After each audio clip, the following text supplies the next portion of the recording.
I just, I know I'm part of it, so I hope it doesn't sound immodest if I say I just think it's a really exciting show.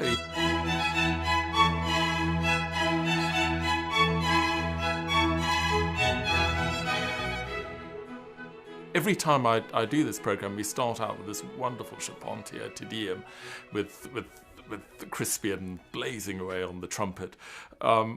And it's, there's an incredible sense of style to and this sort of, grandeur. Many of the Baroque trumpet tunes are very familiar. People know them all from weddings. The Prince of Denmark's March, the Trumpet Voluntary and the Stanley Voluntary.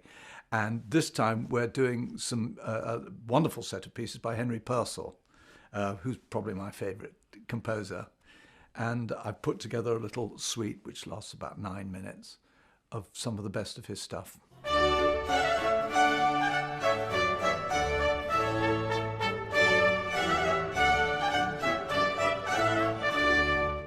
Four Seasons by Candlelight has been going for quite a few years now.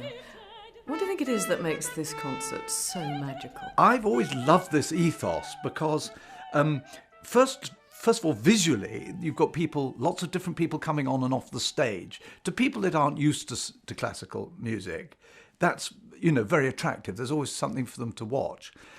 Now, in the new version, we have David Duritz not only playing the Four Seasons magnificently, but he leads it from the violin. And that, again, is very good for the punters, for the audience, to follow what's going on in the music. At the time that Vivaldi wrote it, would have most likely, in fact, conductors didn't even exist then, so it would have been directed by the soloist. I've played the Four Seasons a great many times with conductors and without conductors, and while it's very nice to have a good conductor to work with, there's a sort of immediacy to directing the orchestra yourself, because you can, if you get an idea, you can just, you can act on it immediately and the orchestra responds, and it just makes for a very, very exciting performance.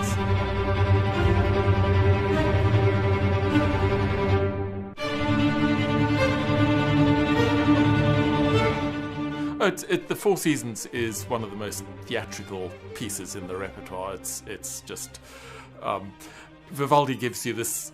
It's like a sort of canvas that you've got all sorts of ideas, and in fact, in the score, he writes in that one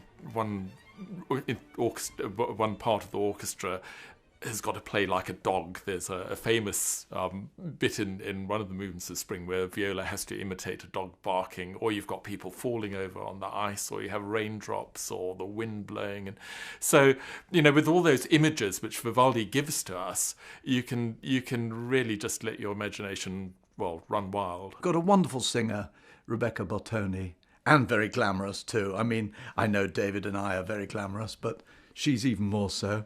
And of course, we're all done up in costume, which makes it rather fun. And I imagine that you don't often get to play with a singer as a trumpeter. Curiously enough, I do, because I've made a speciality of it. I've been very, very lucky. I've worked with some of the world's greatest singers, like Dame Kiri Tekuana. I have specialised playing the trumpet, not too loudly. That was the art in the olden days. One of the things I always wish about this tour is that we could actually bring the audience backstage with us, because, the costumes look wonderful, but I really think they bring something else, because the musicians, you put your wig on and you put all these clothes on. The clothes are incredibly flamboyant, and you can almost see, as the orchestra are getting ready, everyone, their personalities just become a little bit more flamboyant. And I think that actually does really translate into the play. And it's in a candlelit style setting, so it looks exactly right for the period. And then, of course, we're playing all this beautiful, beautiful, easily accessible music of great variety.